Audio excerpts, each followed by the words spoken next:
you can have mild stress. Yeah. Which is a good stress. I'm gonna steal all. I'm gonna steal all your. I'm never going to like, do that again now. I'm never this is going what to I tell mean. you what Don't thinking. pre-talk.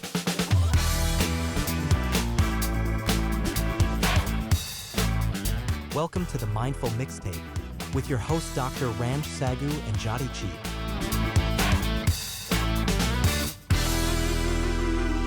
Hi and welcome everybody to the Mindful Mixtape podcast with myself, Dr. Ranj. And myself, Jati Cheed. That was unrehearsed. That was. I know. Sounded good though. Yeah, it's all right. Yeah. How you been, Jat? Good, thank you. Yeah. We had Christmas, New Year. Yeah. It was a nice time. Yeah. What about yourself? Yeah, good. I had Christmas, New Year and a birthday. Oh, yeah. Did I say I've said happy birthday? That's okay. Yeah. I should have bought a card, really. It's all right. Don't worry. Well, my present is my presence. Oh. Look at that. Yeah. Bit That's of wordplay. Yeah. Yeah, so you had a nice time, yeah? Yeah, it was good. Yeah. Any nice presents? I had a nice little trip away. Family took me away to Manchester for a couple of days. Manchester's nice, yeah. And what do we do over Christmas? Christmas was nice. I mean, going back to previous episode where we talked about connecting. Obviously, you get a chance to meet family and friends, and get to spend some time together. Yeah, first time in a long time I did nothing, and you always have a plan of nothing means I'm gonna end up doing a bit of DIY or whatever. I've had this kind of what do you call it, like a ghost house / castle. What? It's like a cutout that you make into a castle. You like glue it together and stuff. Okay, yeah. And it's like a wall hanging. It's not like a. So it's not like a 3D model. Yeah, it's kind of a 3D, but you hang it on the wall, so and it moves around a bit. So when you pull a lever, the ghouls move. I've had that for over 10 years. I've never had the time to sit there, cut it out, and you got to glue bits, and never had the patience. So I did that. Wicked. So I started it last year. Last Christmas I started cutting it. Yeah. And then come this Christmas I went, I'm gonna do it, and sat down and just I did nothing, but I did do some things just to relax. Yeah, it was good. That's good. I mean, I was going to say something very similar in that I enjoyed kind of the little things, and I really paid attention to those little things. So one was actually very similar to you. Last year for my 40th, I was given a Lego tumbler. Oh, okay, a Lego tumbler. The Batman tumbler. Okay. Is that the car? Yeah. Okay. And it literally been sitting there for a whole year, and I said, because I had a few days off, I was like, I'm gonna have a go at this. I haven't finished it. I've managed to start it. But there's also the other little things, like what we did on Christmas Eve was we just sat down and played board games, and that was so much fun. And have you ever played Exploding Kittens? No, I haven't. It's great. You must play it. It's literally a card game. Okay. I was expecting something like Hungry Hippos. No. It's a card game. It's about, and it's quite a lot of fun. There's a lot of strategy to it. But it's really simple to pick up and play. And obviously, what you don't want to do is draw the exploding kitten from the pack. But it was those little things really that kind of made Christmas for me. Oh, brilliant! But also, Christmas is a time of stress as well. Yeah, it can be. Can be with cooking, traveling, family. Yeah. And don't you find actually that kind of the build up to Christmas is often more stressful than actual Christmas itself? It's for me it's a bit of a I don't want to say the word anticlimax. All right. But for me, I know what you mean. It's the build up to Christmas is the fun bit. Then Christmas happens and you think, oh, it's happening now. Like this period. All the things that are planned to do, I either do it or don't do it. Yeah. TVs, whatever it is, all them things like, for me, it starts a lot earlier and just start enjoying it earlier. Come December, start enjoying Christmas spirit. Yeah, of course. Because otherwise it gets to that day and it's done. As you said, we said it came and went. Yeah. So, come Boxing Day, it's done. And that cheese in the fridge is looking like cheesy. Yeah. But, I'm done with it now. So extra cheesy. Yeah. I think one of the most stressful things, I don't know if you do, the elf on a shelf. What do you mean, do it? Oh, sorry. Just make sure the kids don't listen to this. We'll have to put a disclaimer for kids at the start. Yeah. Let's skip that then. Yeah. But yeah. So so I've been talking about stress. Today's episode, episode 4. Yay! Is I wasn't expecting you to say anything then. I'm just saying we got to episode 4. Yeah, I know. That's a milestone in itself. But yeah, so episode 4 is about stress. So we're going to be talking about what stress is, how we recognize it in ourselves, and how and what we can do about managing stress. Mm-hmm. Okay. Sounds good. So this is where I was expecting you All to right. go. I'm joking. Okay, so let's kick off by talking about stress in itself, and what does stress mean to you? What do you feel stress is? Stress is when you, I don't know, it's like a fear. It's a fear of things happening to you. So stress happens to you. Happens around you. You feel it where you feel inadequate maybe, or you feel like I can't deliver something. It's pressure around you that you feel like I can't take this. Yeah, pressure is a good word. Yeah, and I suppose it's I'm steal your word now. It's a spectrum, isn't it? yeah, we were talking. No, but it's a good word because you can have mild stress. Yeah, which is a good stress. I'm gonna steal all. I'm gonna steal all your. I'm never gonna do that again. Now. I'm never this is gonna what I tell mean. you what Don't pre-talk. No, but something mild, and then obviously stuff that's you can't take. There's probably a limit to people and their stress that they can take, and you can break under stress. Of course. Just think of the word stress as in a mechanical way. Things do break under stress. Of course. So yeah, and I'm sure people are the same. That's a really nice analogy as well, isn't it? Because you've got something that you start to apply pressure to, and it can only bend so much until it will finally give. It's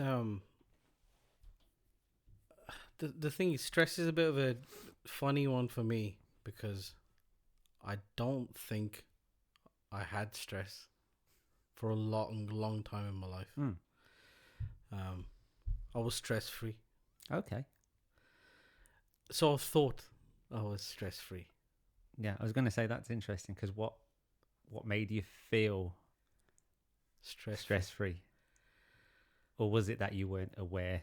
Yes, I wasn't aware. So you think, people used to talk about stress. I was like, nah, that don't happen to me.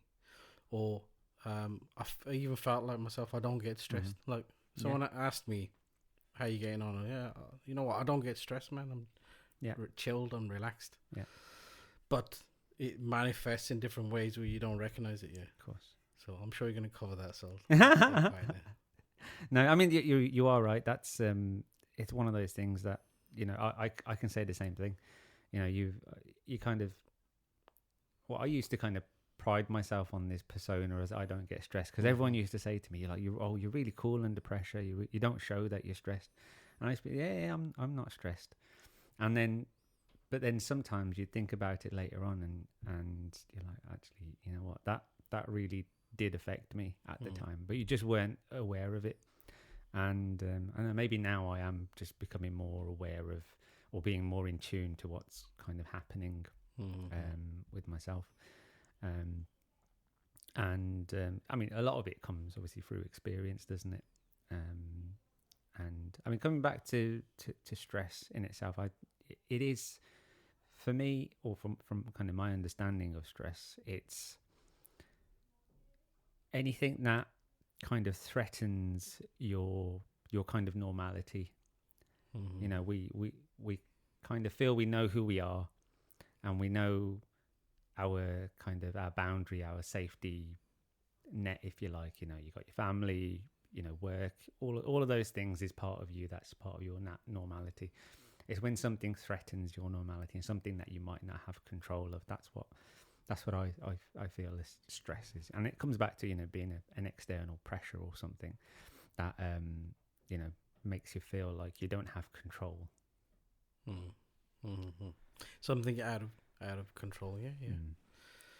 I think I did think about stress, obviously, for this episode. I was thinking stress is one external, and you feel it, and then it's up to you to react to that stress. You know, do I react to my boss, or whoever? Like, you know, plenty of examples. So it's up to you then to kind of say, does this affect me? Doesn't it affect me? How do I cope with it? How do I? Yeah. But I was then thinking. I was then thinking about stress you put on yourself. Yes. Your internal stress. That's the one to shake, because the external one, you can manage that. You can see it. You can figure it out. You can feel it maybe. But when it's inside you, it's embedded inside of you. It's hard to recognize it, and it's hard to address it and kind of deal with it. Yeah. Okay. Are the two? That's interesting. Are the two the same thing? Because it's the external stress. You know, say I've got a car coming towards me. I'm standing in the middle of the road. I see the car coming to. It's how I react to that. Do you get it? Yeah. I'm the one that's creating the stress in my mind. Yeah, I'm just imagining you standing in front of a car. I'm asking you. Tell me what to do, quick. Yeah, maybe not the best example, but you know, it's like whatever is happening to me, it's how I perceive that whatever that is. Do you know what I mean? I can then start to build this stress in my mind. Yeah. Because of that external factor. Yeah. No, yeah, but I like where this is going now, because yes, the external factor is a stress on you, and you can choose to react to, as I said, yeah.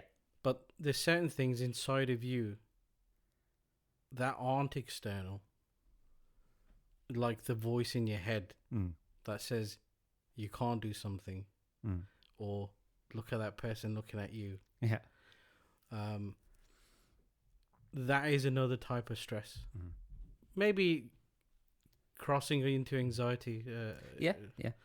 But that's what I mean. Isn't that voice inside your head? Isn't that the same voice that's saying jump out the way? Yeah.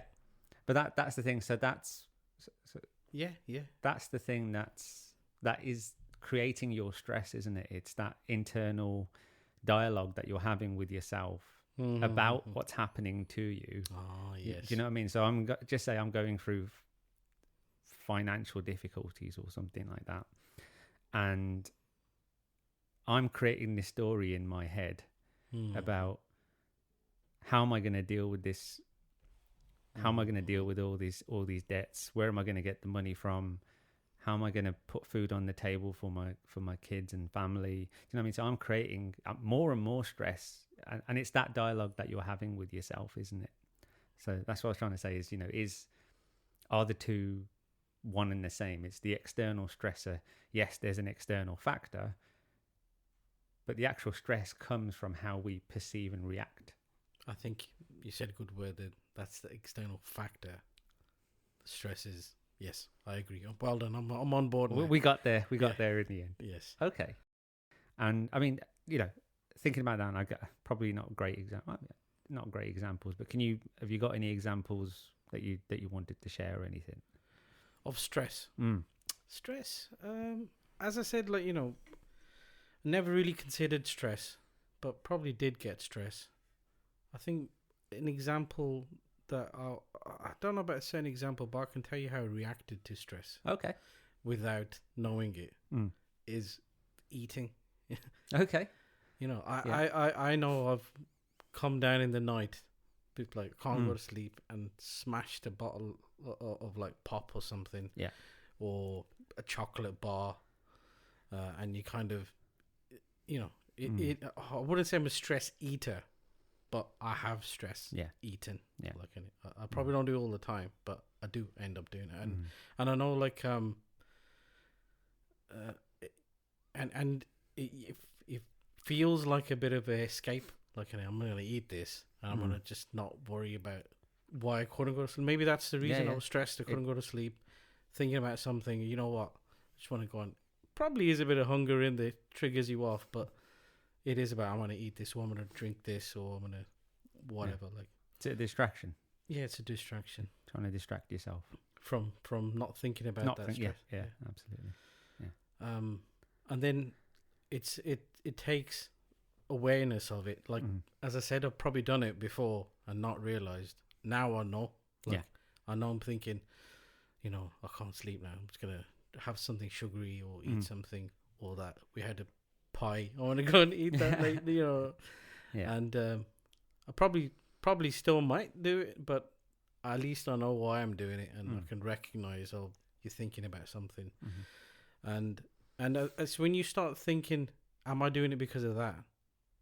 Like, when you have that awareness, that's when you start thinking, yo, I am stressed. Like, I can feel it now that I'm stressed. Yeah. I used to have a lot of, you can tell me if this is true now. I used to have a lot of aches in my back, in my shoulders. Yep. Do people really do they have stress in their body? Of course. I mean, it's not. It's obviously your body's becoming tense.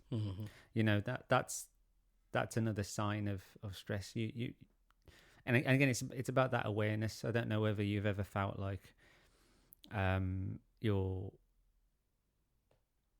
starting to get tense, like, you know, something's happening that's making you feel stressed, and then you all of a sudden notice that, you know, you are kind of hunched up, you've pulled your shoulders in, and, you know, so you're sitting at a desk or something, you're sitting more kind of upright, however, but that is putting a lot of tension on different parts of your body, like your shoulders, because they're always, you know, you're holding them in a 100 position. I found that a couple of times myself, you know, when you're and a couple of times at work as well, you're sitting there, you're trying to get through quite a few different things, people knocking on your door and asking for things, and I found myself like getting quite tense where I'm doing that, you know, I'm like, you know, drawing my shoulders in, I'm sitting upright, and then you start to feel a bit of an ache in your neck because you've been sitting there, you know, getting a bit tense, and that's when the awareness comes in, and you're like, you know, that's hurting because you've been tensed up sitting there for the last 20 minutes.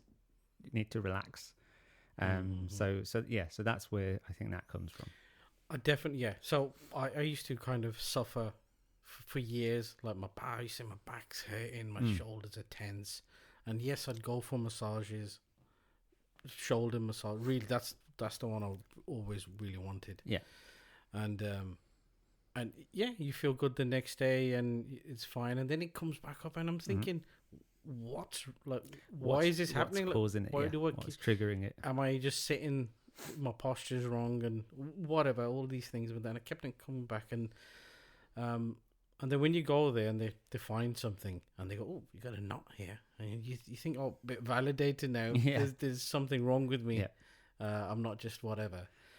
But now I haven't been for a long time now, and I was recently like saying, oh, I'm stressed, like no, my shoulders are hurting, and what I did was I put on some meditation, like from an app. Okay. And I sat there and I just and I felt my body, my shoulders drop. Yeah. And after that, it went, and I wouldn't say it went straight away. It went that day. Okay. And did you find out what was triggering that though? Did you?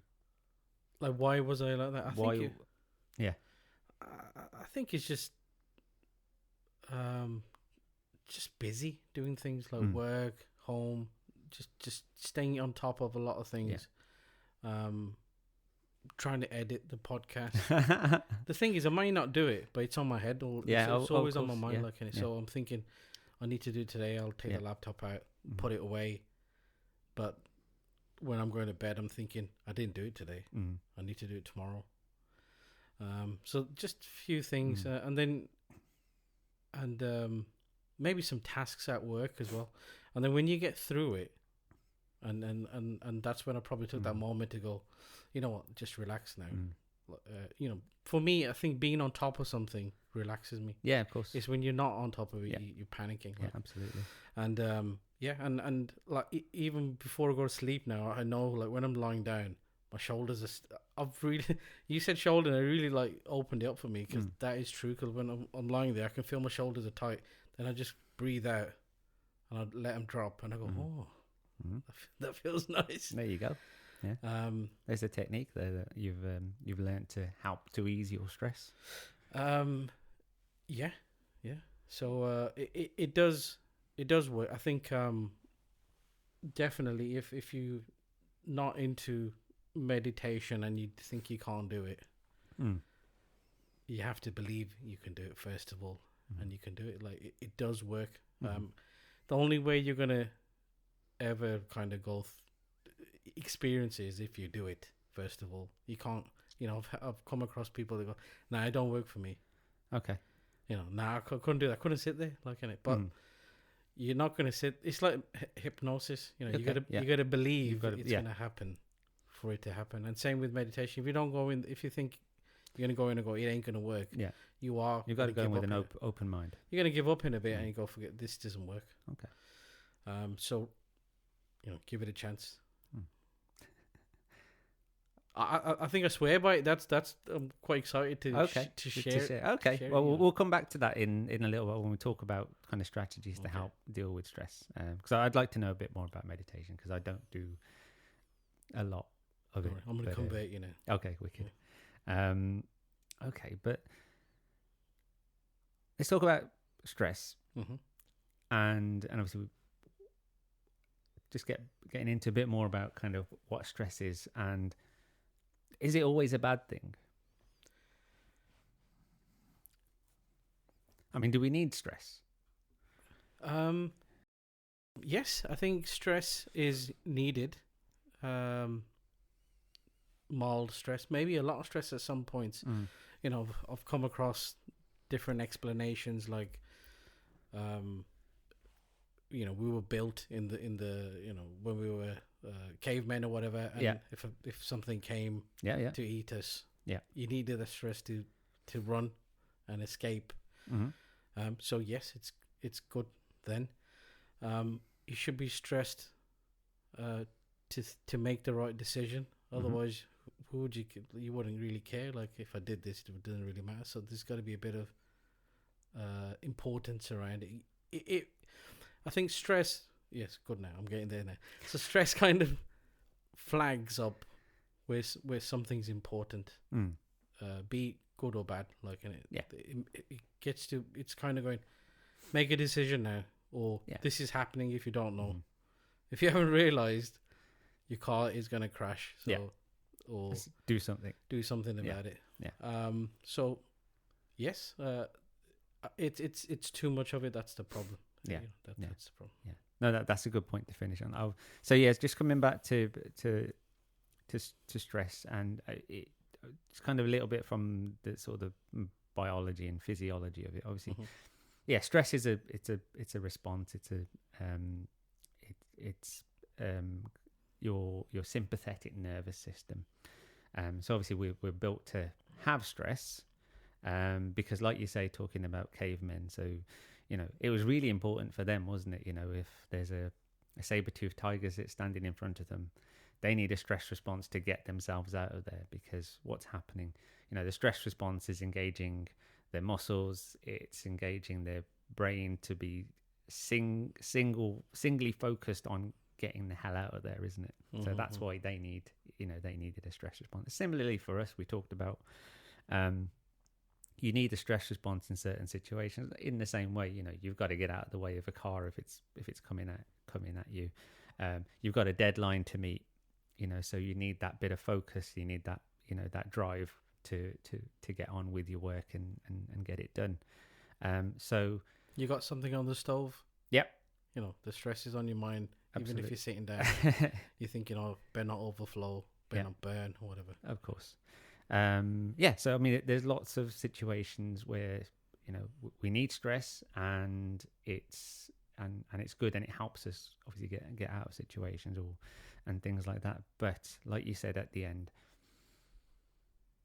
what we don't need is chronic stress. We need stress in short bursts that will help us when we need it. But when it becomes chronic, when it becomes long-standing, that's when it becomes a danger to us. Unfortunately, that's the kind of world we live in at the moment, isn't it? Where we are all constantly stressed. And it doesn't have to be, that we're all, have a high level stress all the time. It's just kind of this constant low level stress, like that when you were talking about earlier, like you go to bed at night and you're thinking, I haven't done this and I haven't done that, and I need to do this, and tomorrow I've got all these meetings tomorrow and got all of these different things to do. That's the kind of stress I'm talking about. That there's we're constantly under this level of stress. And what that's doing kind of biologically and physiologically is that this, when you're constantly activating this sympathetic nervous system, you have the two. You have the sympathetic nervous system and you have the parasympathetic nervous system. So your sympathetic nervous system is your fight or flight, and then your parasympathetic nervous system is your kind of rest and recovery. Okay. So we want short bursts of the fight or flight when we need it, but most of the time we should be in rest and recovery phase. So we want to be activating the other side of the nervous system. But the way life is at the moment, the way society is, and all the pressures and stresses, which we'll kind of go into, it's kind of flipped the other side, where we're constantly activating this sympathetic nervous drive, which is causing stress hormones to be constantly released, which is actually having a really negative impact. So a lot of chronic diseases that we see, diabetes, liver diseases, heart disease, even links to things like dementia and cancer and all that, are all linked to us having this sort of constantly activated sympathetic nervous drive. So does that mean there's kind of extra chemicals, or our body's in a different state when you're in stress? So obviously one of the main sort of stress hormones is cortisol. When you've got high levels of cortisol, there's lots of kind of other chemicals as a derivative of that, and it's causing lots of what we call inflammation in the body. Inflammation in all your organs. It's kind of low level inflammation that then is damaging all sorts of systems in the body, causing things like autoimmune conditions. Obviously that's getting kind of a lot more technical, but so stress hormones. So can I ask constantly, then, why does your body create that then?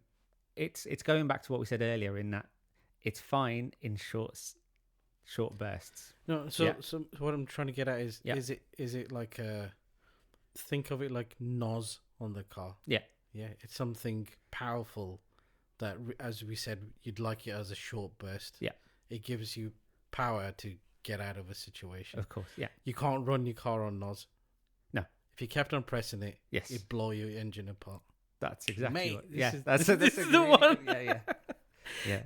And it doesn't run normally on it. So that's it. So if you're going to keep on pressing... It's not running efficiently, isn't it? So what I'm saying is, when you have these chemical things, but your body changes, reacts, it's for a certain reason. Get out of that situation. Yeah, absolutely. Yeah. So but instead, we keep our body in that situation, and it keeps on You know, one of the other stress hormones are, you know, your adrenaline. You know, you don't want to be constantly fueled by adrenaline. Yeah.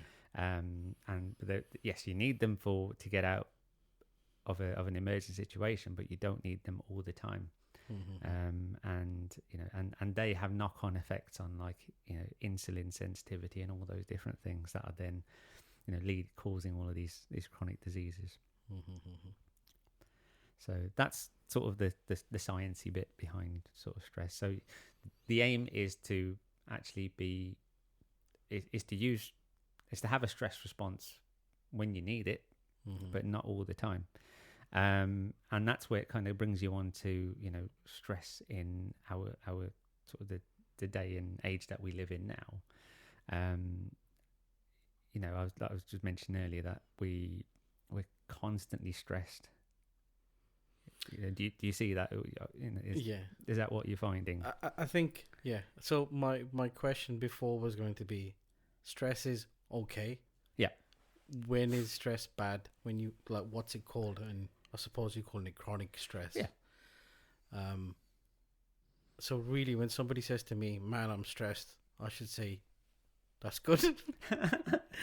You know, well done. Just make sure tomorrow you relax. Yeah. Like, and if someone says, "I'm," not that they ever say it, but I'm chronically stressed, or I'm stressed every day. Yeah. That's when you say, "Mate, you need to fix up and kind of look at yourself." Yeah, that's a good point. Actually, I was something I was thinking of as well is, and again, just going back to what I was talking about then is, are we actually, and this is kind of just me thinking out loud type of question, are we using the word stress too much nowadays? And is it because there actually is a lot more to be stressed about and our lives are that much more stressful? Or have we just found, or we're kind of it's an excuse, man. Is it an excuse? Is it over medicalizing it? I think definitely. I think it's an excuse. Okay. It you know, not with everybody, but it's easily, or this maybe a few explanations. So one, yes, you can say, "Look, man, I've been stressed. I'm stressed," and it's an easy way to forget things, not do things, get into something happens, and you know, I was stressed. Like, not that I'm saying people aren't stressed. So no, of course, there is genuine, but it's easier to say I was stressed. You can get away with it. Yeah. The other one is, I also think it's a badge of honor that people like to kind of say, you know, I've been stressed. You're right. It's normalized. Yeah. It's okay to be stressed, or always stressed. You know, how was your week? Oh man, it was a stressful week. If you're having a whole stressful week, you need to sort something out. Yeah, of course. You should have had a stressful day or a few days. You can't be stressed all week. Or we're minimalizing it. Okay. To say that, yes, I probably was stressed. Then I'll just say it was the whole week. Yeah, it just kind of downplaying it. Like, I was stressed. I was stressed all week, man. Yeah. How was last year? Stressful year, man. Yeah, absolutely. Yeah. So yes, we are watering down the word, and then when we genuinely are stressed, who cares? Isn't it? Yeah, it's said some controversial things. I know. It's a difficult one, isn't it? It's like we've become so used to the word that we're almost becoming kind of numb to it. And like, you're right, because then it becomes a bit of an excuse, and you almost like, it's almost like a bit of a pardon, isn't it? So like, if something happened and you say, "Oh, I've been stressed," and it's like, "Oh, you know, that's it. They're stressed, so, you know, we'll leave them alone." That kind of thing. Yes, obviously there is genuine stress out there, you know. Life for a lot of people is a lot harder. You know, cost of living, big example. You know, it's you know, work stresses, you know, people have to work longer hours. You know, like you know, again, cost of living. You know, things don't get cheaper. You know, sending kids to school and all of that. You know, so there is a genuine reason to be more stressed. So there is that argument as well for the other side. You know what? Yeah, I think we should tread, softly here, because it is. We come from a place now of privilege of understanding our stress. That's very true. Yeah. So we've been through, or we've reflected, we've looked at our stress, understood our stress, recognized our stress, and we can say now from that understanding, oh, you can use that excuse, you can say that, however. Of course, yeah. So I just want a disclaimer, like, that's, we may come across as being crude or sound bit snobby about it and say it can be an excuse. It can, because I've done it. Like, of course. So, if you're listening and you're thinking these guys are talking shit, or how dare they say that, that's because that's what we've been through. Of course. There's a journey here to get to this point. Absolutely. Sorry. Yeah. No, I think you're absolutely right. Yeah. Because obviously, not belittling anybody's stresses, of course. Because we know, like you quite rightly said, Jack, to get to where we are now, we've had to go through that journey. And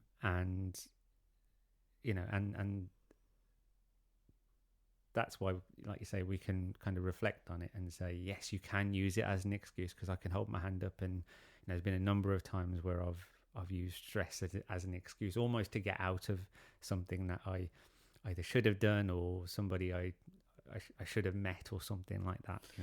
Or you can say to yourself, I'm stressed. Oh yeah. I can't do that because I'm stressed. Yeah. It doesn't have to be for somebody else. You can lie to yourself. Absolutely. Yeah. Okay. Where were we? Where were we going with this? Let's just finish, man. I'm worn out now. Oh, you're stressed. All right. Okay. So we were talking then about, that kind of the bit about, is stress, is it genuine? Yes, obviously there definitely is genuine stress. And obviously lifestyles now and society we live in, there is more reason to be stressed. If there is so much more reason to be stressed and people are feeling the stress more, how do we help ourselves? How do we help each other? Just be chilled in it. Yeah. Stop stressing each other. Absolutely. How do we combat stress? As we said, you can say easily, last week it was a stressful week, stressful month, year, been stressed for years. What do we do about it? Has anyone ever said, yo, I've had a really relaxing week? I did, when we came in, I spoke about it. Yeah. And Christmas was relaxing. Did nothing. You got to make your my tumbler. Your tumbler, which I thought was a massive glass out of 11. Like, why would you make that? I made a piece of glass. But we forget to take care of ourselves. And in this day and age of fast pace, stress is okay to have. Yeah. It's not fashionable to say, I'm going to take some time out. I'm going to take out half an hour and go for a walk, go for this, do some meditation, listen to some songs. We do it if we get an opportunity, but sometimes we need to make the opportunity as well. If you're going to have a stressful week, or you are having a stressful week, pick a Wednesday, the middle of the week, and just say, I'm going to have half an hour and I'm going to do something. Instead, we're going to say, I got half an hour. I need to get that bit done that's making me stressed. Yeah. But where does that come from? The stress, or no, the bit about what I'm going to do about it. One is recognizing. That's it. That's what I was kind of alluding to. You have, if you don't and that's what we said before. If you don't recognize it, you don't know you're having it. Yep. And you're going to be stuck in it. Yeah. So that's the first part, is the kind of becoming aware of it. And obviously, this podcast is about obviously mindfulness. So it's okay. It's about becoming mindful to what's happening, isn't it? So if you're having this stressful week, you can carry on having this stressful week without realizing that it's being a stressful week, and then because at that point it's your normal week. Yeah, exactly. And you might not notice it either. You might find that you'll go through the week, stressed, shouting at people, short-tempered, or without even realizing you're doing it. But it's how do you then realize that that's happening? Okay, talking about shouting at people. Have you heard of the game Overcooked? No. Okay, so it's a game on any console. Okay. And this multiplayer game you can play with your family, and you have to cook food. So many, you've probably seen other versions of it. Little people come in and order a burger. You got to collectively make that burger. Oh yeah, I've seen like the ones you get on your phone. So there's plenty of games like that. I used to play that game and just shout. Why ain't nobody standing here? Why are you shouting at who? My family. Oh, well, you're all playing together. Yeah, we're all playing. Yeah, so I'm going like, why are you just standing there? Like, pick that burger up, it's burning, or go and put that thing there. And to be honest, I think we stopped playing because I used to shout too much. Like, it got horrible, And for me, I was like, I put the controller down. I go, what the hell is this? Like, I didn't enjoy this game. And recently, I've played this game now. So I've had this game for a few years. Okay. Recently played this game, mate. I ain't said one word. I just sit there, and for me now, it's more like a coaching exercise. Yeah. Right, things aren't going wrong. Okay, so next game, what you need to do is Ranj, go and stand by that cooker because it's gonna keep on going off. Yeah. Yeah. Okay. Let's play the next game. Okay. And I really noticed that just recently, like a few days, I don't know. Recently, I played it, and I recognized it myself. I was like, wow, I'm a different guy now. I feel it different. So one is that, as we spoke about, that journey, understanding what it is.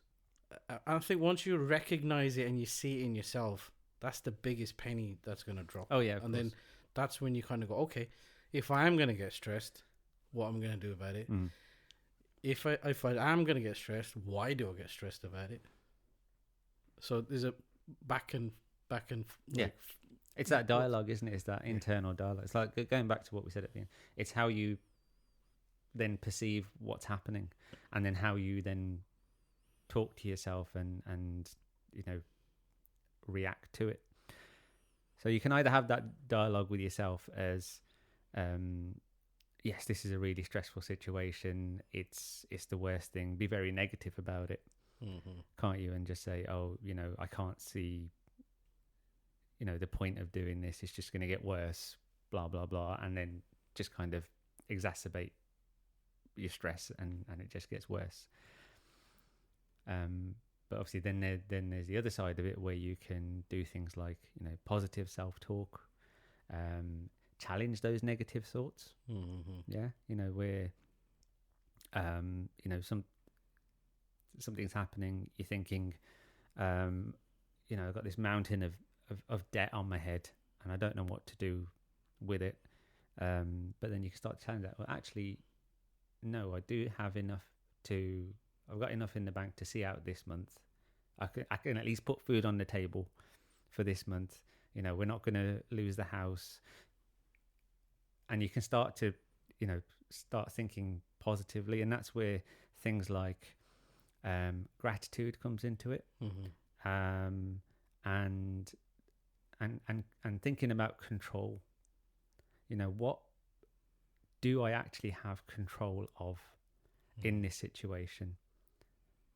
I think that's one of the key things to start reflecting on when you're in a stressful situation. Like we say, some external factor is causing you to feel threatened, and starting to make you feel all distressed. You can actually think, what do I actually have control of in this situation?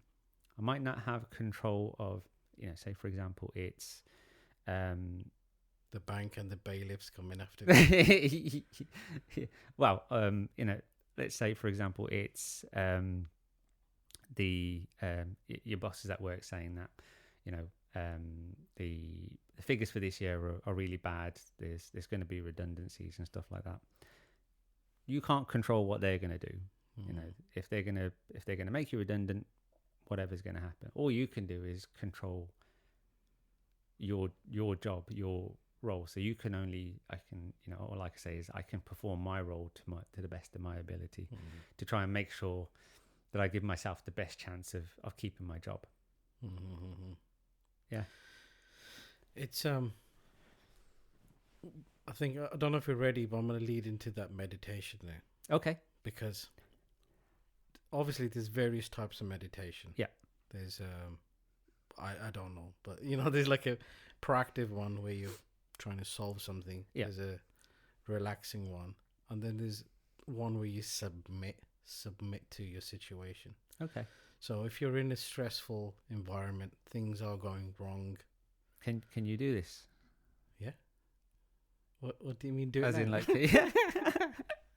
No, I don't think take me through a spiritual. We'll have to do it as an add-on or something. Okay, cool. That's in the bonus material. No, but just like if you sat there and thought, whatever your stress is, my car payment's due and I can't pay for it, for example. If you sit there and accept that this is the situation, this, what can you do about it now? Okay. Instead of getting stressed about it, you can sit there and go, accept it first of all. Yeah. This is what's happening. Yeah. My wife's going to leave me, whatever. Yeah. The dog's dead. Anything, accept. First of all, you have to sit there and go, this is happened now. This has happened or it's happening. Yeah. There's not much I can do about it because it's happening. Yeah. Okay. Now, how do I react to that? So that's that comes back to that awareness bit, isn't it? That's you accepting it is actually you making yourself aware of the situation, and then, like you said, and then having to accept that this is the situation. And that's what I mean. So you can either be mindful throughout the day and figure it out yourself. Like today, this happened. That was outcome. This is how I'm feeling. Or you proactively, or maybe even reactively after a bad day, sit down and take some time. And that, people think meditation is like a very specific thing. Yeah. Meditation could just be sitting down for 5 minutes by yourself. Yeah. Or driving to somewhere. You zone out when you drive. Yeah, of course, yeah. Why can't that be your meditation? Yeah. Why can't you sit there and think, all right, this car that I'm driving, I can't afford it. So you probably start thinking about, what am I going to do next? I'll have to buy another car, I'll have to catch a bus. Yeah. And once you figure out these solutions, they may not be your favorite solution. Obviously, you want the car. I don't know why I keep on picking cars, but it could be many other solutions to it. As I said, not maybe something you don't like, but at the end, you probably go, you know what? Fair enough. I won't have the car. I'll get a bus pass, or Ranj will come and pick me up. Yeah, and then you come to terms with it. Absolutely. And then the next time, after that, you've dealt with it. Yeah, absolutely. So it's a process, isn't it? You're going through this journey of, like you say, this kind of becoming aware of the stress, accepting the situation as it is, and then thinking about actually what do I have control of that I can, make actionable steps to do something about, and that's a really good process. And that, like you say, that is meditation in one of its forms. It's meditating on the problem, on the situation, and it's very similar to things like journaling. I don't know if you've ever tried that. Yeah, I have. Yeah. And for me, actually, that's worked really well, because there was sometimes, again, this is kind of pre-awareness, if you like, where you go to bed and you just lie there for hours and you're thinking about all these different things, and sometimes not even trying to think about them. You're like, I need to go to sleep, but you can't switch off because there's so many different things going through your mind, but you're not aware of it at the time. And then again, I don't particularly know how the penny dropped for me or what I did to kind of get there, but it was just like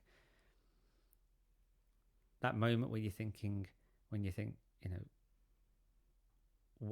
are you thinking about? What's, why do you keep having these thoughts? And that's when I started going through this kind of process of, starting to analyze what I was thinking about. And then, then you start to think, well, why is this constantly going through my head? Because such and such is happening in 2 days' time or whatever, and I'm not prepared for it. Well, what can you do about it now lying in bed? You can't do anything at the moment. You can do something about it tomorrow. You can start if you've got,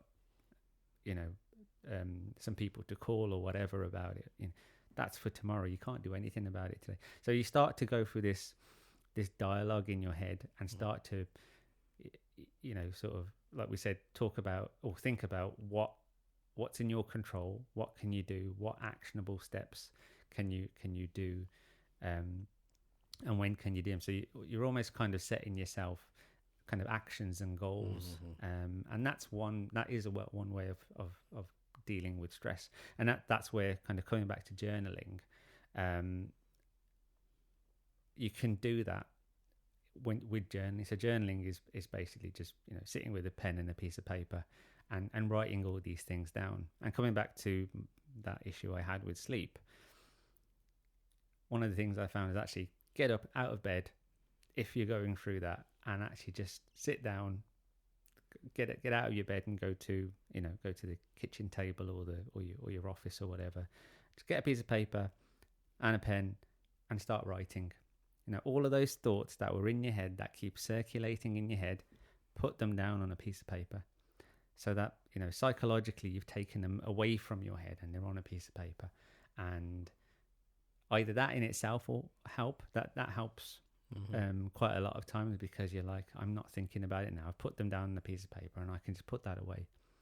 Or as you're writing, you might start to think of, like we said, you might start to think of plans and actions that you can do, and you put that on a piece of paper, and you're like, okay, I've written it down. It's safe. I can come back to that tomorrow.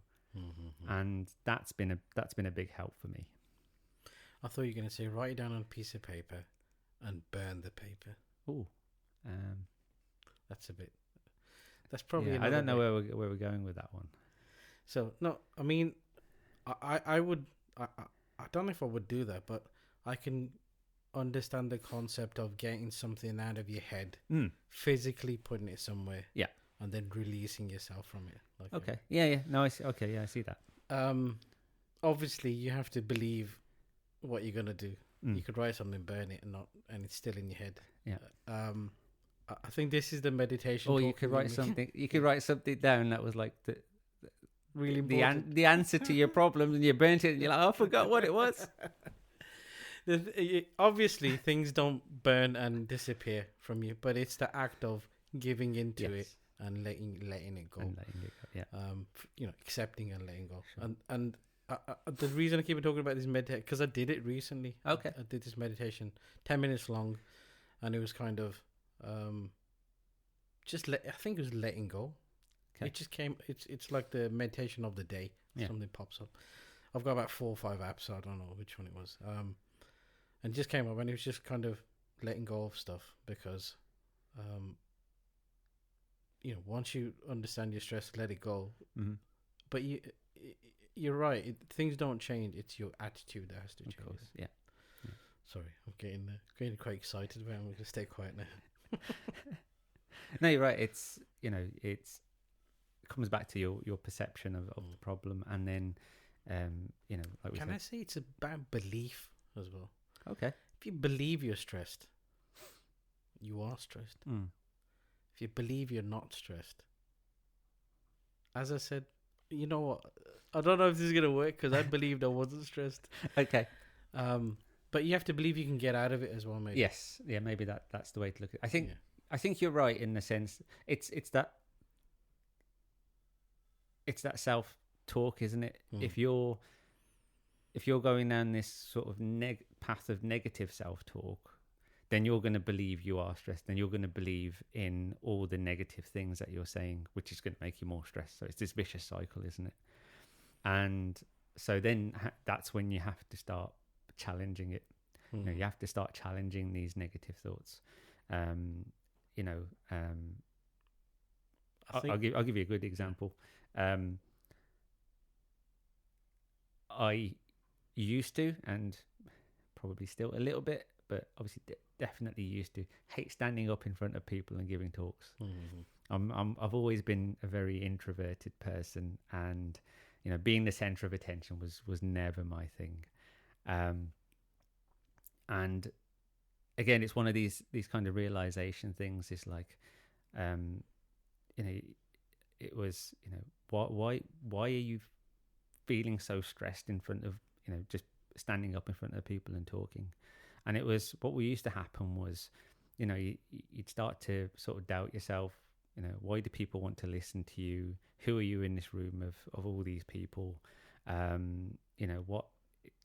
What do you have to say that's important? And all of these things are very negative. And then that kind of propagates the stress. I was going to say, sorry, Ranj, for saying all them things. It's all right. Become more resilient. Yeah.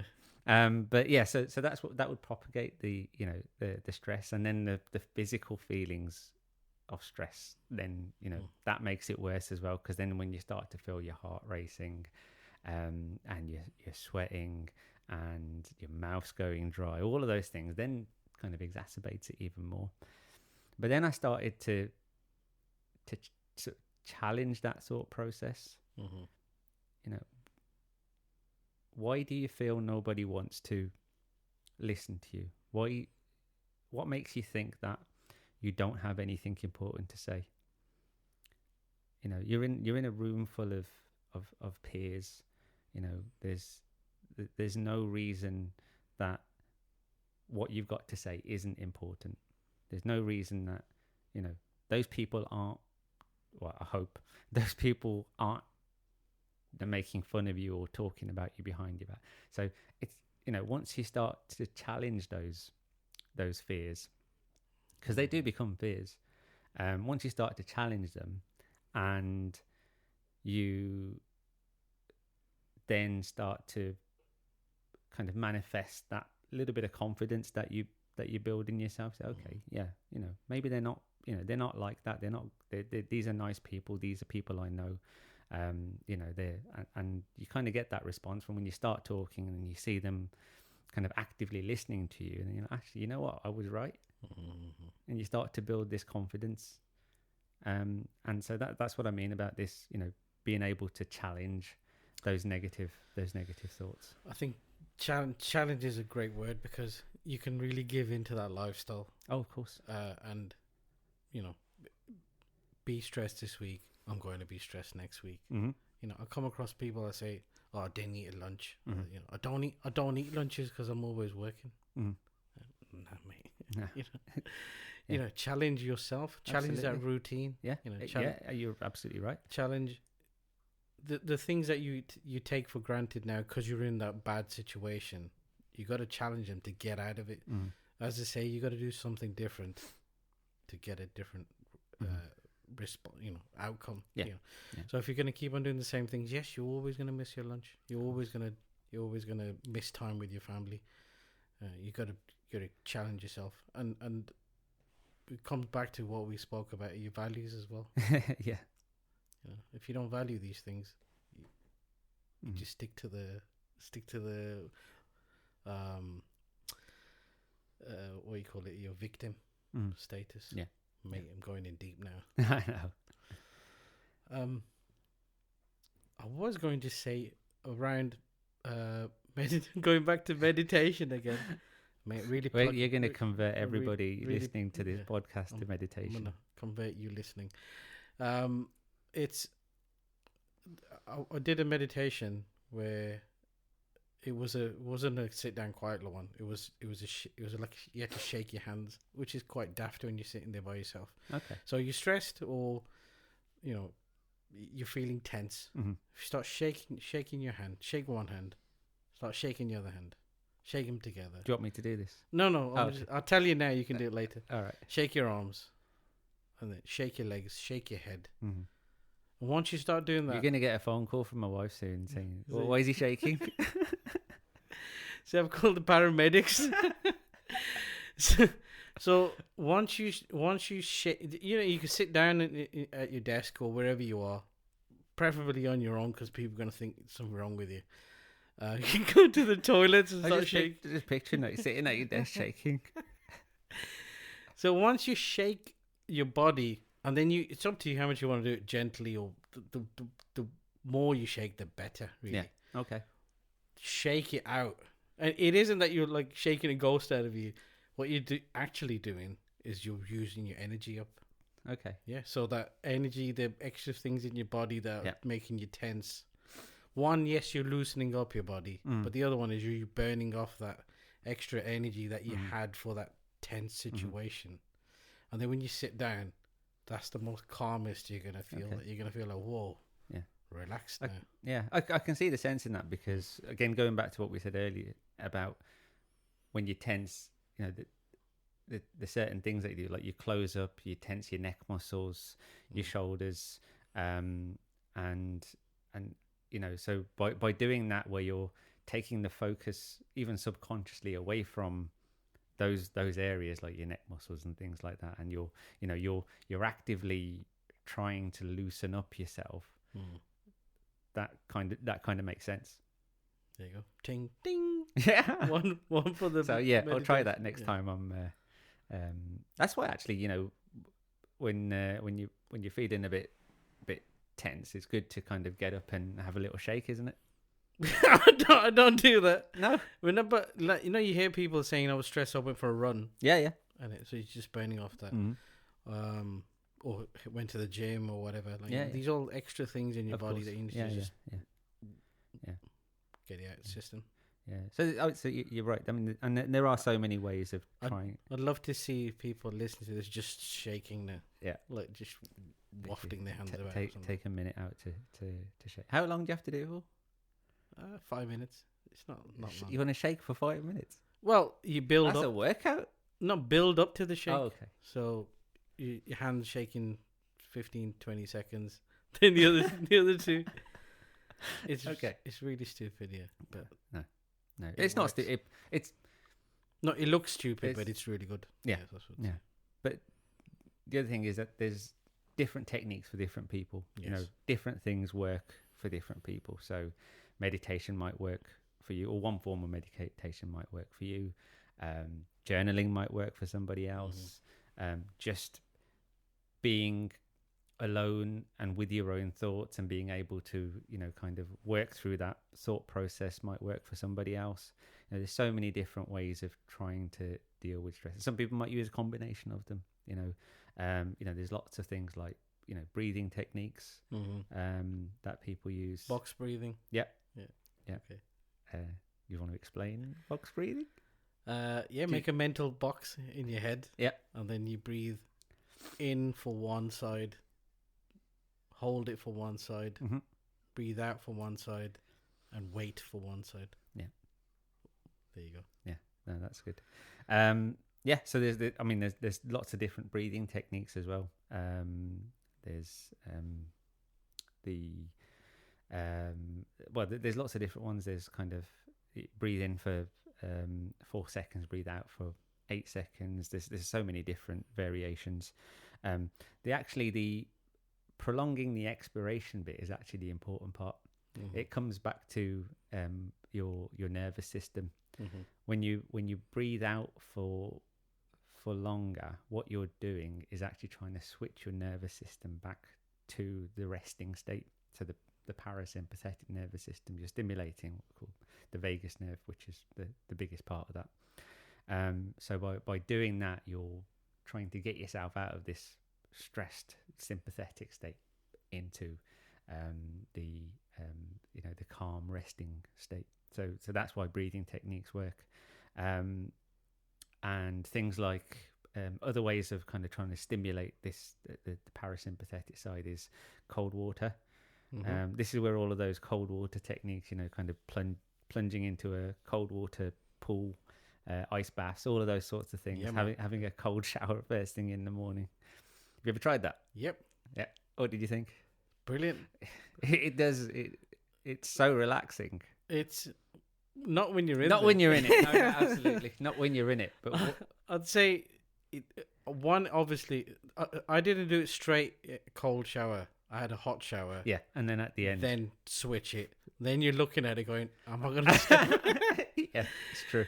At least you're not burning your your gas, you're wasting it, because you're looking at it thinking, "Am I going to do this?" And then what I do is I take a few breaths, like I'm gonna go for it, and then I just stand under it. And the first time I nearly fell to my knees, that's how I felt, like help me. And now I could stand under it, and I don't even flinch. Wow. And I don't know how long I don't do it for long enough. Probably it's literally a few seconds. Yeah, I can do it for 30 seconds. Okay, that's pretty good. I know people that can shower cold. So it's still a long way away. Wow. But then when you're under it, it starts feeling hot. I don't know if you noticed that. I don't think I've stood under it long enough. Yeah. So when you stand under it for long enough, what happens is your kind of the sense changes on your body. So it stops feeling cold, starts feeling hot, because now I don't know what's happening. It probably doesn't understand what's happening. So it's just get used to it, and then you can have a shower. Then that's why you can last in it. Okay. And plus I think a shower isn't as cold as an ice bath. Obviously it's you probably die in an ice bath. But the feeling you get coming out of that is amazing. You do just feel so relaxed. I don't know whether it's maybe going back to like you talking about sort of shaking your muscles and things. When you go into a cold shower, obviously you tense up, don't you?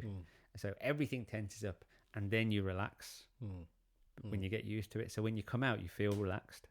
Whether that's part of the like a fake stress. Yeah.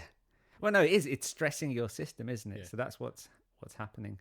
Or a purposely brought on stress. Yeah. Then yeah, absolutely. Yeah. I think definitely it's supposed to kind of make you more aware of your next time you're in a situation, how to react to it, or to take on. I think it's also a mental piece of, you're going to stand under that shower, it's cold, you don't like it, but you're going to do it.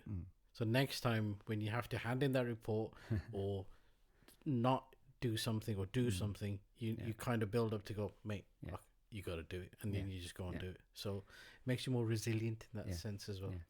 I mean, there's also evidence as well, if I think we're going off on a bit of a tangent now, but those sorts of things where you put your body under this immense stress, these acute, really high intensity stresses, is it internally what it does is it triggers your body to kind of cleanse itself. It triggers your body to get rid of kind of all the sort of the dead or damaged cells and tissues in your body. Okay. I would have to go into that kind of at a later time, but there is kind of an extra element to that. So it flushes your system. But it kind of shocks your body into doing that. That's quite an interesting bit of science. You're not talking about shitting yourself when you have a cold shower. No, not that literally. Okay.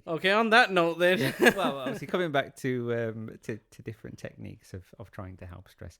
Obviously, what we haven't talked about is, you don't have to deal with stress on your own. Again, going back to previous episode where we talked about connecting with people, reaching out to people is helpful.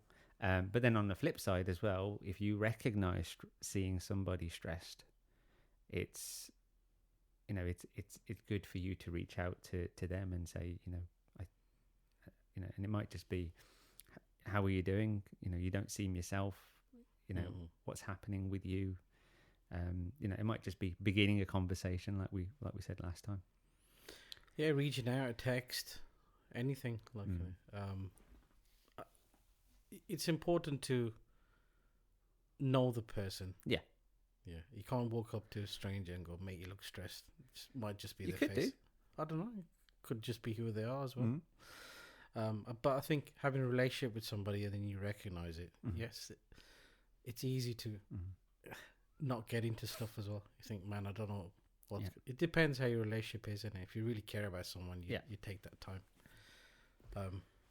People can hear it in my voice, and I suppose it's going through this self-awareness thing. I'll probably just be a lot more open about it. If you said to me, when you're walking past someone, or you just out of like you met someone, your mates, and you just say, "How you doing?" Yeah. I'll probably go, "Nah, man, shit." And they're probably going, "Yo, I'm not ready for this." Yeah. Everyone becomes aware not to ask you the question now. Don't ask him if he's all right. He'll tell you. No, but it is a bit like that now. It's like it's nothing to be ashamed of or to be hiding, or if you're aware yourself, why not tell the person you're going to talk to? Yeah, they can make a choice whether to carry on talking to you. Because if you say to me, "Are you stressed?" and I say, "Nah," and I'm not listening to you, it's a waste of time. That conversation. I'm just thinking, I've got to do this. I've got to pay the bill. I've got to walk the dog. I don't have a dog, but so it's a bit of as I said, it's a bit of that awareness and journey. Yeah, people aren't ready for my honesty. I'll tell you that. Sure. Okay. You looked at me there. I know. I thought you was going to give me something. No. No, that's just being rude. I got a bit scared. Okay. Yeah, I was getting a bit stressed. Okay, so that's an important thing. Is about obviously supporting people, supporting one another, being able to reach out for help if you need to, and obviously don't forget, medical specialists as well if you do need some support. It's always worth going to see somebody if you don't have somebody that you're close to or want to talk to. And I think that's a difficult situation. Sometimes you can't share your stress with people because you're going to put them under stress, or you think you're going to put them under stress. Yeah, and it's that voice again in your head going, absolutely. This is don't share with them because of this.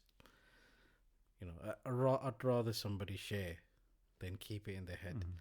It's terrible. Like stress can make you do a lot of bad things. Of course it can. And it's sad when you hear a story of somebody hurting themselves, or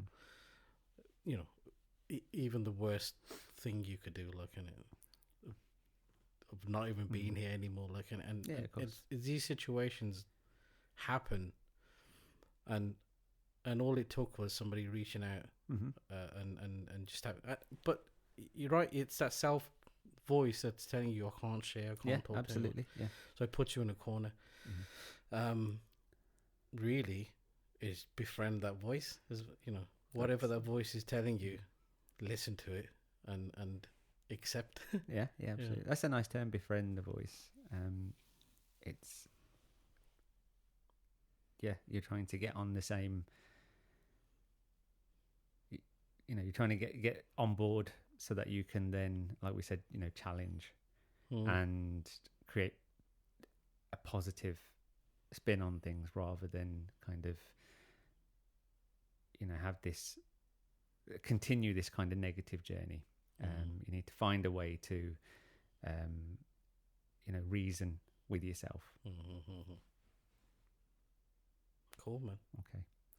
Obviously, there's so many other ways as well of, trying to help stress, and like we said, there's so many different things that people do. Exercise being one, a lot of creative things, music, art, singing. Do you find singing helps with stress? It helps with it. I think it does help with stress, singing. Also, for me, the problem is it probably makes me stressed. Okay. As well. Like if I'm recording in a studio, I am stressed. Yeah. Because I need to perform in a certain way. So Sure. it works a bit both ways for me. But, you know, people say it's good to do something. I got caught out doing this one. So, you know, they say do something that's fun for you before an interview. Okay. Like play something like that you enjoy. Or so I started singing. Sure. And the interview was on Teams. And the mic was on. I know. And they joined on the other side, and I'm still singing. And they went, "Oh, is that you singing?" And like that BBC presenter. Yeah. The one that you were talking about. No, Oh, okay. not that bad. But yeah. So like yeah. You're right. You know, being creative, doing. I find a good de-stressor. Sounds like a bit of a child now, but colouring in. Yeah, absolutely. Yeah. Well, you know me, I like art, don't I? So for me, art is fantastic. And I picked up art again during COVID, obviously, which is quite a stressful time. Mm-hmm. And I found I could just kind of lose myself in a piece of work for hours. You know, I could be sitting there at my drawing board, starting at like say 8:00 in the evening, and before I know it, it's 1:00 in the morning, and I don't know where the time's gone, but I've just been lost in creating this piece of artwork that I was doing, and yeah, I find that used to be really, really kind of calming for me. I'm going to be a bit controversial now, right? I know we're near the end, but I'm probably going to be a bit. So if we're colouring or doing an activity that we enjoy and lose kind of concept of time and it's relaxing, does that mean your stress has gone away or it's just paused because you're doing something else? Yeah, it's probably paused, isn't it? Because you're not thinking about that anymore, are you? So you've kind of paused it, given yourself time to like relax. Because what's happening when you're thinking about the stressor, you're just going through this loop of thinking about it again, having this kind of negative self-talk, this kind of vicious cycle of self-talk, physically, tensing up, all the sort of the physical symptoms of stress. So when you can do something, like that, like do some colouring, that's why, obviously there is a big sort of thing about kind of mindful colouring, all these, doing these mindfulness colouring books that have intricate pictures in them, because you can take the focus away from whatever that stress is, and put it into this where so part of it is, like you say, distraction and just pausing whatever's going on for that moment, but the other part is actually what you get out of it at the end. Like for me, when I used doing artwork, it's the process itself was relaxing and calming, but then you'd get so much joy out of what you created as well. I think that has a big part to do with it. Yeah, the achievement at the end of something.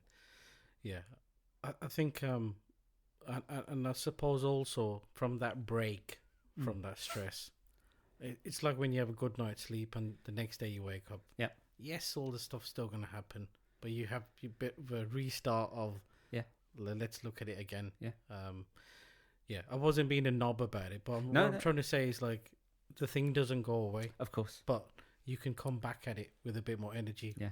And as you said, once you've achieved something, you've enjoyed something, maybe that confidence is built up a bit more. Absolutely. You're ready to take it on. Yeah, absolutely. And maybe you've just given yourself enough time, because when you're in that stress state, you're looking at that same thing with a very narrow view, aren't you?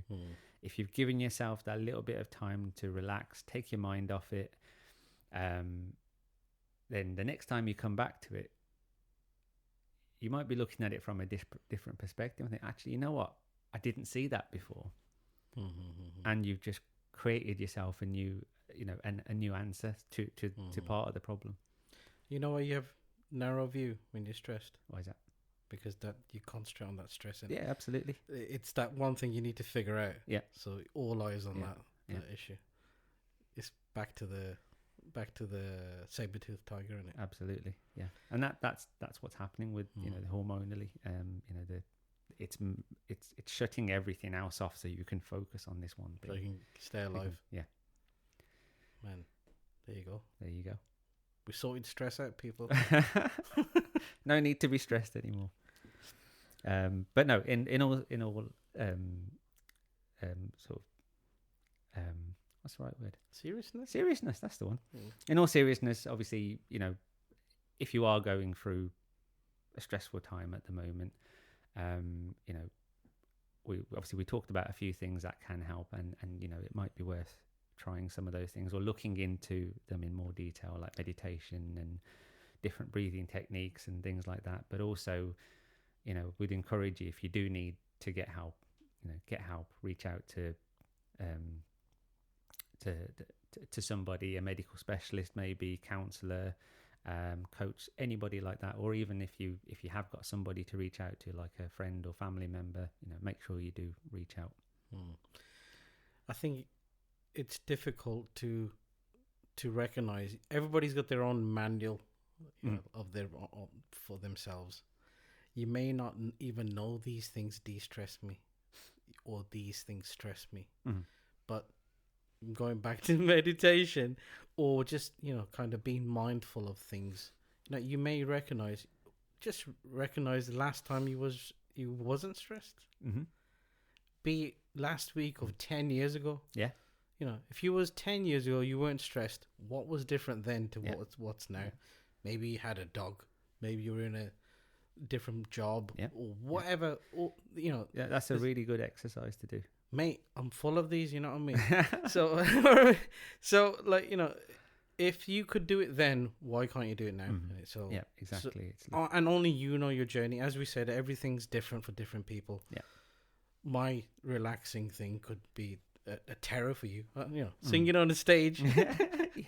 It'd be like, no thanks. But well, I can't sing, so well, it's going to be even worse. It's going to be worse because people really are going to be laughing at me. I'm going to be laughing at you.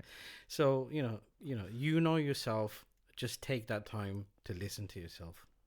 I think that was a good line to end on. That's a nice line to end on. Yeah, absolutely, brilliant. So that's been a very nice journey talking about stress. I don't know how long we've done this again. It's a long one. Yeah, I know but it's okay. I mean, I think that we've covered quite a lot, but I think we've hopefully there are a few takeaway points for people if they're dealing with stress that they can maybe use to help find a direction, or even maybe start to become aware and then start to find a direction. That might help them. Absolutely. So yeah, thank you, Jati. That's we'll bring episode 4 to a close. Wow, it sounds nice when you say it again. Episode 4. No, thank you very much, mate. No, thank you. It's nice to.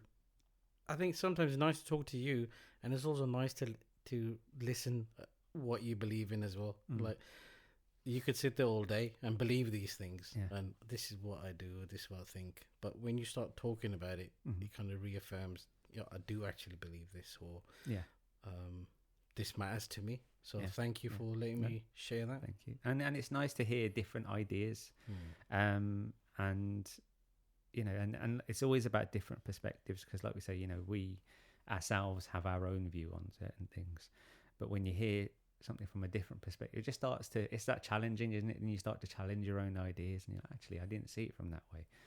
So it's always nice having these conversations. You got to be humble. Yeah. I think that's a big it's that being open skill. and kind of accepting of Stop stealing my words now. Sorry, man. Okay, brilliant. All right, well, let's bring this episode to a close. So we hope you've really enjoyed it, and if you've got any comments, or questions, or anything to kind of follow on from this episode, then please leave us a message on Instagram, or send us an email. Instagram, we're at the.mindfulmixtape.podcast, and the email is themindfulmixtape@gmail.com. Yeah. Was I supposed to say one? You looked at me.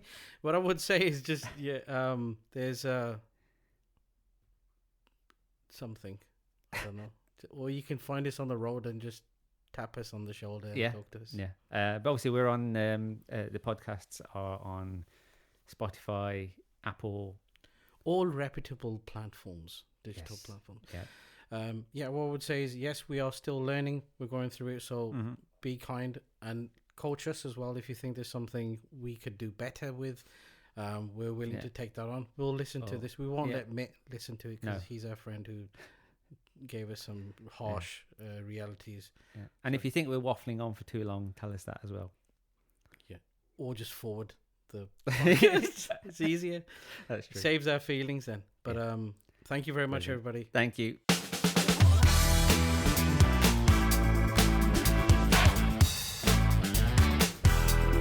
Thank you for listening to the Mindful Mixtape with your host, Dr. Ranj Sagoo and Jati Cheed.